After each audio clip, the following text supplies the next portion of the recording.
राधे राधे दोस्तों, स्वागत है आप सभी का आपके अपने चैनल सनातन धर्म पर। दोस्तों, एकादशी तिथि भगवान विष्णु को अत्यंत ही प्रिय होती है।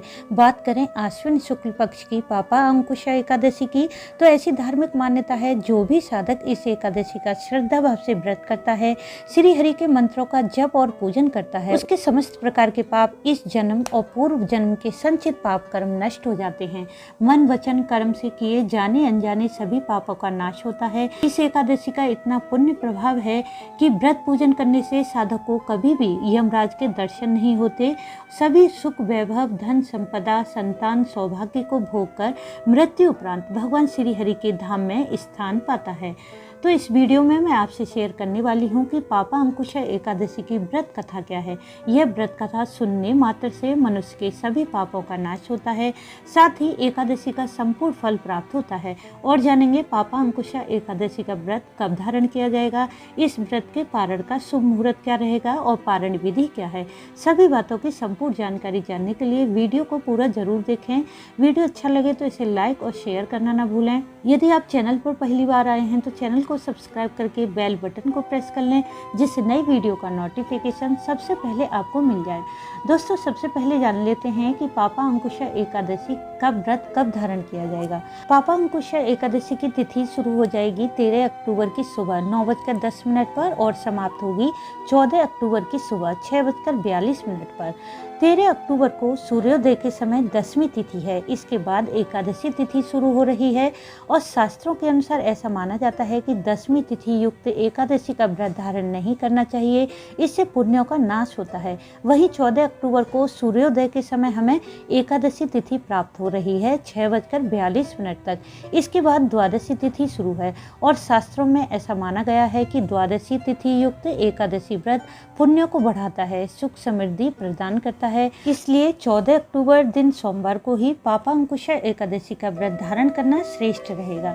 इस दिन भगवान विष्णु का सभी पूजन सामग्री से विधिवत पूजन करें। यदि संभव हो तो पीले पुष्प चंदन पीले फल मिठाई से भगवान विष्णु का विधिवत पूजन करें। पीली वस्तुएं पीताम्बरधारी श्री हरि को अत्यंत प्रिय होती है। यदि यह पूजन सामग्री उपलब्ध ना हो तो किसी भी रंग के पुष्प या फल आप अर्पित कर सकते हैं। भोग में खीर पंचामृत या कोई भी मिठाई जो भी उपलब्ध हो जाए उसका भोग भगवान श्री हरि को श्रद्धा भाव से लगाएं।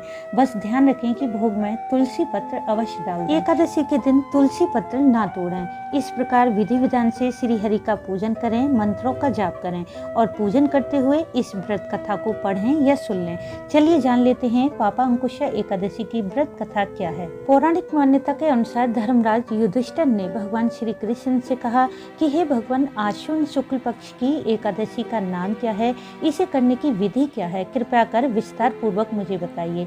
भगवान श्री कृष्ण ने कहा कि हे युधिष्ठिर, पापों का नाश करने वाली इस एकादशी का नाम पापा अंकुशा एकादशी है।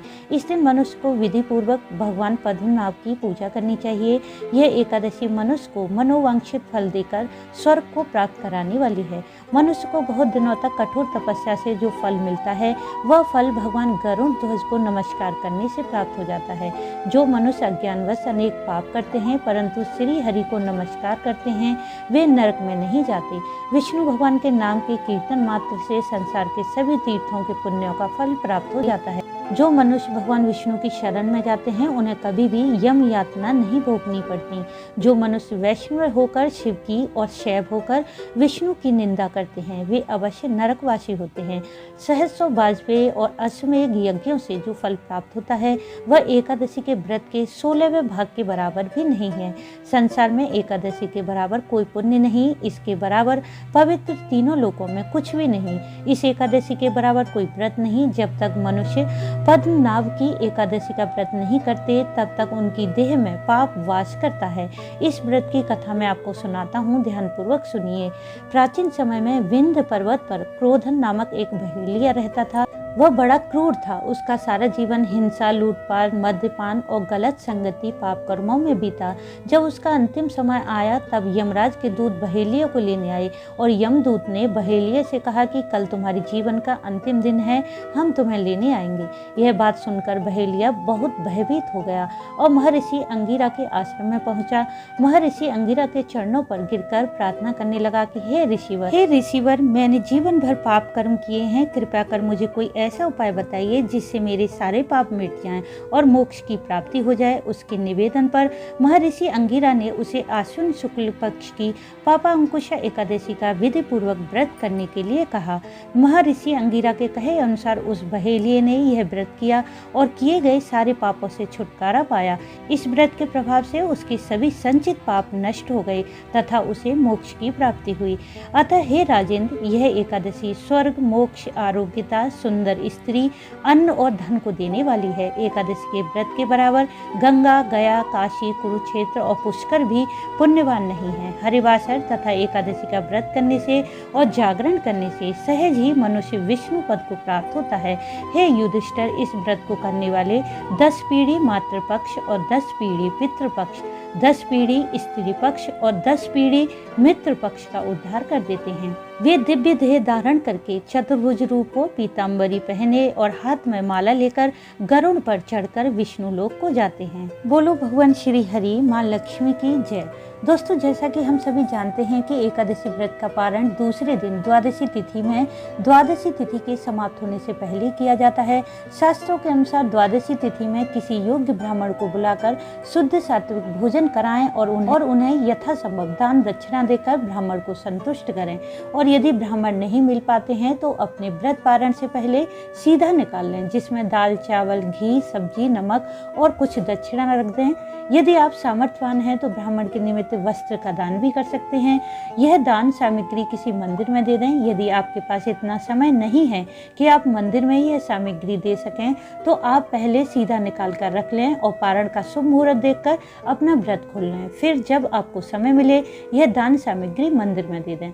और अब जान लेते हैं कि पापा अंकुशा एकादशी व्रत का पारण कब किया जाएगा। द्वादशी तिथि शुरू हो जाएगी 14 अक्टूबर को सुबह 6:51 पर और इसी समय हरिवासर भी शुरू हो जाएगा और द्वादशी तिथि समाप्त होगी 15 अक्टूबर की सुबह 3:42 पर। अब क्योंकि 15 अक्टूबर को द्वादशी तिथि सूर्योदय से पहले ही समाप्त हो रही है और एकादशी व्रत का पारण सदैव सूर्योदय के बाद ही करना चाहिए, इसलिए पापा अंकुशा एकादशी व्रत का पारण आप शुभ समय में सुबह 6:22 से 7:45 तक कर सकते हैं। तो दोस्तों, उम्मीद है इस वीडियो से आपको लाभ अवश्य मिलेगा। वीडियो अच्छा लगा हो तो इसे लाइक, शेयर, सब्सक्राइब करना ना भूलें। वीडियो अंत तक देखने के लिए आपका धन्यवाद। राधे राधे।